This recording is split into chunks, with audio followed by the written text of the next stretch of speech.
김교근 기자의 다른 기사 보기 강경화 외교부 장관이 31일 뉴질랜드 한국 외교관 성추행 비위 사건과 관련해 제가 책임지겠다고 공언했다. 강 장관은 이날 국회 외교통일위원회 전체회의에 출석해 해당 사건과 관련 청와대가 조사한 보고서에서 장관의 지휘 책임을 지적한 내용이 있었느냐는 이태규 국민의당 의원 질의에 같이 답했다.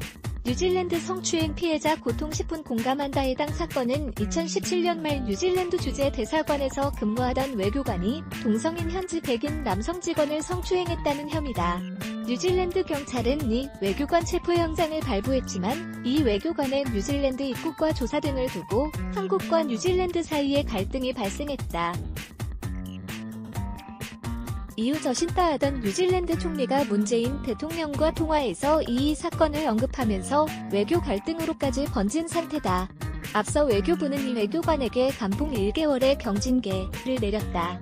이와 관련해 강 장관은 정무적 책임은 제가 져야 할 부분이라며 성비위 사건에 대해서는 취임 이후 원칙적으로 대응했지만 결과적으로 그렇지 못했다. 장관이 책임을 지겠다. 이것이 청와대가 조사한 보고서에 장관의 책임을 지적한 부분이 없다 하더라도 제가 어떤 형태로도 책임질 부분이라고 말했다. 외교부가 외교관의 잘못을 인정해 징계를 내렸는데 왜 피해자의 진술을 검증해야 한다는 것이냐는 이 의원 지적에는 우리 감사실에서 한 조사와 피해자가 뉴질랜드 경찰 당국에 조사를 의뢰하면서 진술한 내용에 새로운 부분들이 있다며 확인해야 할 새로운 내용이 있다는 뜻이라고 답했다. 뉴질랜드 피해자를 향한 사과 여부와 관련해서는 사실관계가 충분히 점검되지 않은 상황에서 외교장관이 그 자리에서 결정할 문제는 아니라고 말씀드렸다며 피해자가 겪었을 고통에 대해서는 10분 공감하지만 장관으로서의 발언은 여러 가지 정치적, 외교적, 법적 함의가 있다고 설명했다. 강 장관은 앞서 지난 25일 국회 외통위 전체회의에서 우리 국민들에게는 사과했는데 왜 뉴질랜드에는 사과하지 않느냐는 질의에 상대국에게 사과할 문제는 쉽사리 결정할 문제가 아니다라며 국격과 주권을 지키면서 할 필요가 있다며 뉴질랜드를 대상으로 한 사과를 거부한 바 있다.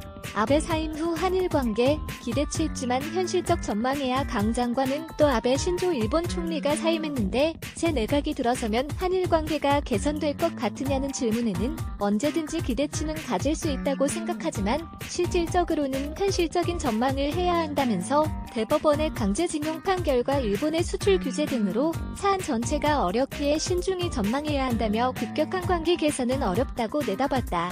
한편 같은 자리에 출석한 이인영 통일부 장관은 북한이 우한 코로나19 확진자가 한 명도 없다는데 이것을 믿느냐는 정진석 통합당 의원 질문에 세계보건기구가 0명이라고 발표한 대로 받아들이고 있다고 답했다. 보도자료 및 기사제보 프레스 누대12.co.kr 자유민주 시장경제의 파수꾼 누대11 누대12.co.kr 카피라이츠 2005 누대12 뉴스 무단전제 재배포 금지 누대12 댓글 운영정책 라이브리 댓글 작성을 위해 자버스크립트를 활성화해주세요.